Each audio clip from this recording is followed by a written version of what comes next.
Kasihan sekali anak itu ya. Sudah sebulan lebih dirawat, belum satu kali pun aku melihat senyumnya. Benar, dokter. Kejadian yang mengerikan itu, dok, benar-benar telah menghapus senyumnya. Resti sebenarnya tidak terlalu membutuhkan perawatan medis lagi. Sebab secara fisik, luka-luka akibat pemerkosaan itu sebenarnya sudah sembuh. Dan untungnya setelah aku periksa, dia tidak terkena penyakit kotor. Lalu bagaimana dengan tes kehamilannya, dok? Dari peristiwa pemerkosaan sampai hari ini sudah berapa hari ya? Menurut perhitungan saya, 53 hari, dokter. Oke, nanti kita lakukan saja. Moga-moga tidak terjadi apa-apa ya. Ya.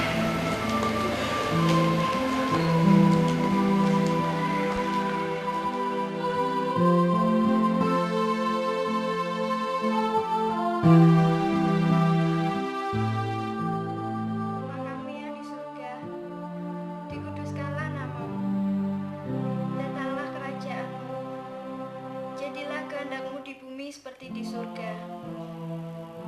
Berikanlah kami pada hari ini makanan kami yang secukupnya, dan ampunilah kami akan kesalahan kami, seperti kami, seperti kami,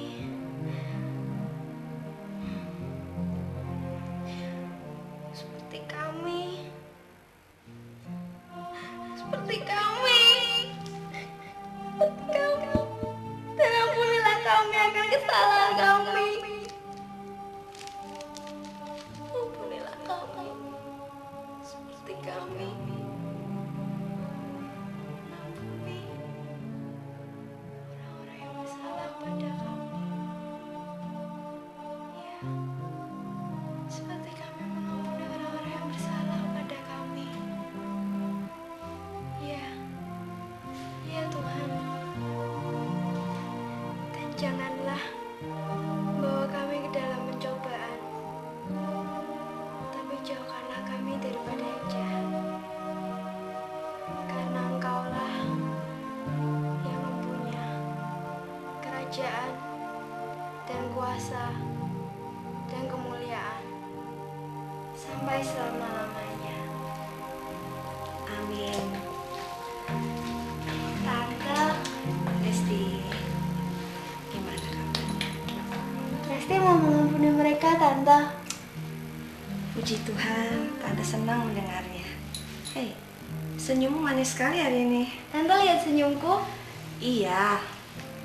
Dan Tante senang sekali. Jangan hanya senang, Tante. Tante kan janji. Oh iya, Tante janji akan memberikan kamu hadiah kalau kamu mau tersenyum sekali saja. Begitu kan? Nah, sekarang mau hadiah apa? Boneka. Masa boneka? Kan aku kecil aja. Terus? Kamu kan juga masih kecil. Pak, Ma. Resti. Oh,